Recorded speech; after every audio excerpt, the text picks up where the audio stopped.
अयोध्या में सब कुछ शांत और सुखी था। राजा दशरथ के चारों पुत्र, विशेष रूप से राम, अपनी विनम्रता और कर्तव्य निष्ठा के कारण प्रजा के प्रिय थे। जब राजा दशरथ ने राम का राजतिलक करने का निर्णय लिया तो संपूर्ण अयोध्या में आनंद और उल्लास का वातावरण फैल गया। लेकिन इस सुखद स्थिति के बीच मंथरा, जो कैकेयी की दासी थी, ने एक घातक योजना बनाई। मंथरा की साजिश ने पूरे राजमहल को एक गहरे संकट में डाल दिया।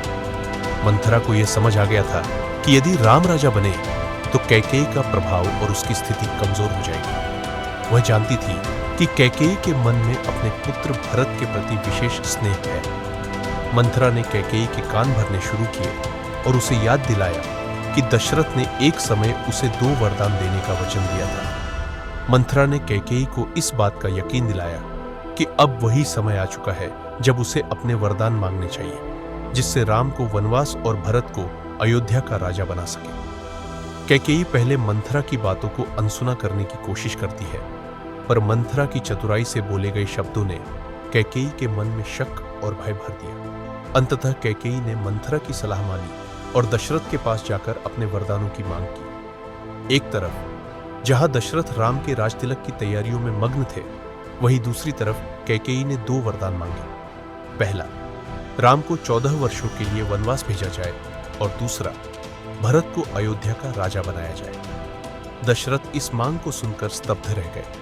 उनका हृदय टूट गया, पर वे अपने वचन से बंधे हुए थे। वे कैकेयी को मना करने का प्रयास करते हैं, पर कैकेयी अडिग रहती है। राजा दशरथ ने भारी मन से राम को वनवास का आदेश सुनाया। यह सुनकर राम ने बिना किसी हिचकिचाहट के वनवास जाने का निर्णय ले लिया।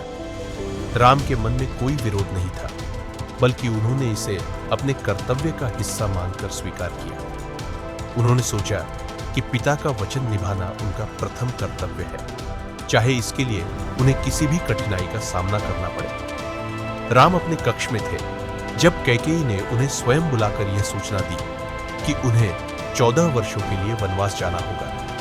कैकेयी ने राम से कहा कि यह उनके पिता का आदेश है, जिसे राजा दशरथ ने उनके वचन के कारण दिया है। राम ने पूरी गंभीरता से कैकेयी की बातों को सुना और क्रोध या प्रतिरोध के इस निर्णय को स्वीकार कर लिया। उन्होंने सोचा कि यदि यह उनके पिता का निर्णय है तो वे इसका पालन करेंगे। राम तुरंत अपनी माता कौशल्या के पास गए और उन्हें इस निर्णय के बारे में बताया। कौशल्या पहले तो यह सुनकर स्तब्ध रह गई, लेकिन उन्होंने भी अपने पुत्र के निर्णय का सम्मान किया।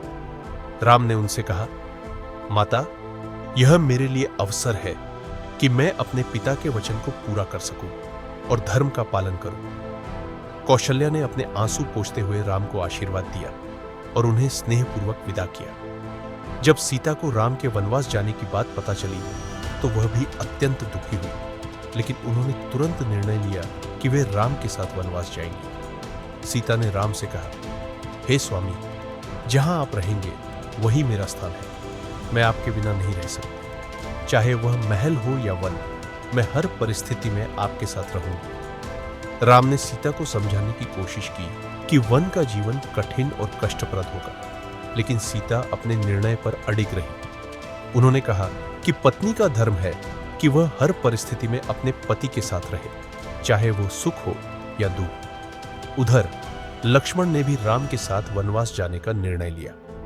लक्ष्मण ने राम से कहा, भैया, मैं आपका छोटा भाई हूं और मेरा कर्तव्य है कि मैं हर समय आपकी सेवा करूं। आप जहां जाएंगे मैं आपके साथ जाऊंगा। राम ने लक्ष्मण को भी समझाने की कोशिश की, लेकिन लक्ष्मण भी अपने निर्णय से टस से मस नहीं हुए।